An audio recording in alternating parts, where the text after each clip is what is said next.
When you think about California's history, Russia probably isn't the first name that comes to mind. Yet, there was a time when Russian settlers carved out a place for themselves on the northern coast of the Golden State. But how much of California did they actually control? Did they truly own any part of it? These questions have fueled many misconceptions. So let's unravel the history and discover the truth about Russia's brief presence in California. The story begins in the early 19th century when Russia, through the Russian-American Company, sought to expand its fur trade empire. At the time, Russia was already established in Alaska, but the harsh winters and limited agricultural opportunities there made expansion southward appealing. In 1812, the company founded Fort Ross, located in present-day Sonoma County, California.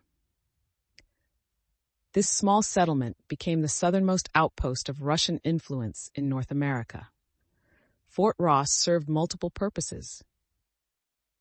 It was primarily a base for fur traders who sought the valuable pelts of sea otters, a highly sought-after commodity in global markets.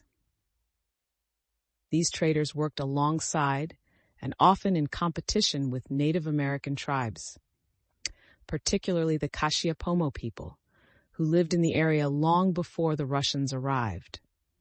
The Russians also experimented with agriculture, hoping to use Fort Ross as a food supply hub for their colonies in Alaska.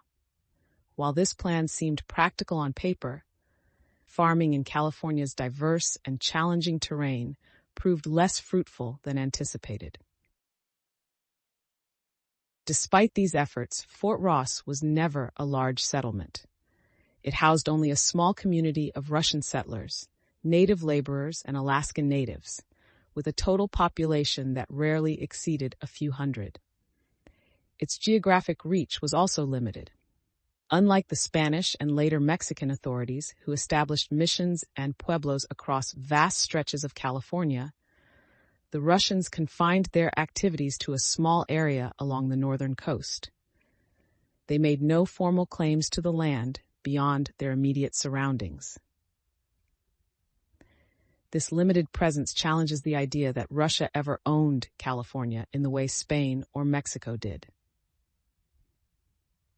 Ownership implies sovereignty, governance, and widespread control, none of which applied to Russia's activities in the region.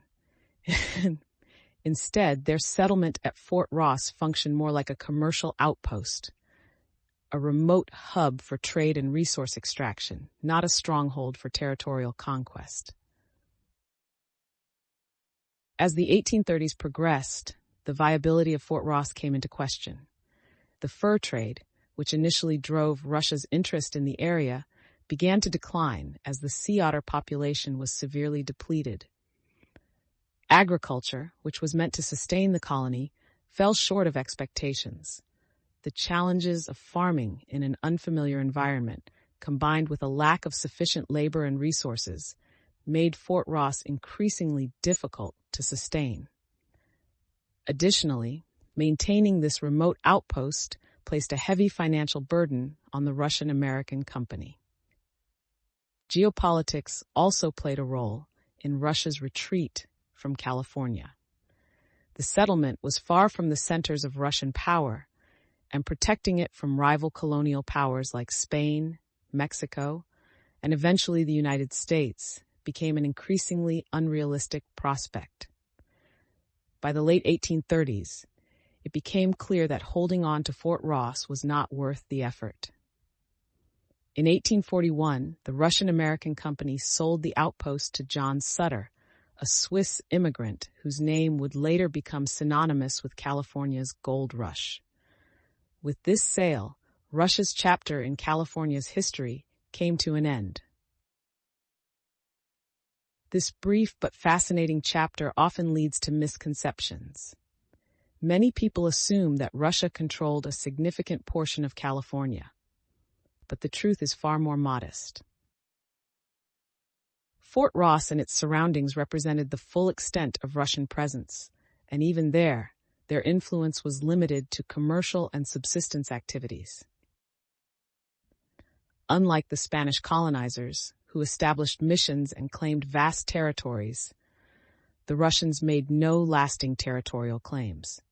Still, their presence left a mark. Fort Ross stands today as a historic site, a testament to the diversity of California's early colonial history. Even in San Francisco, Russian Hill serves as a subtle reminder of the Russian settlers who once called this region home. While their influence was brief, it is a fascinating piece of California's multicultural past. So, did Russia really own California? The answer is no. Their presence was temporary, economically driven, and geographically limited. Yet their story raises intriguing questions about what could have been. Imagine if Russia had maintained its foothold in California.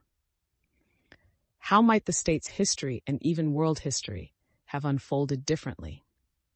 What would a Russian California look like today? These are questions we'll explore next time as we dive into the fascinating world of historical what-ifs.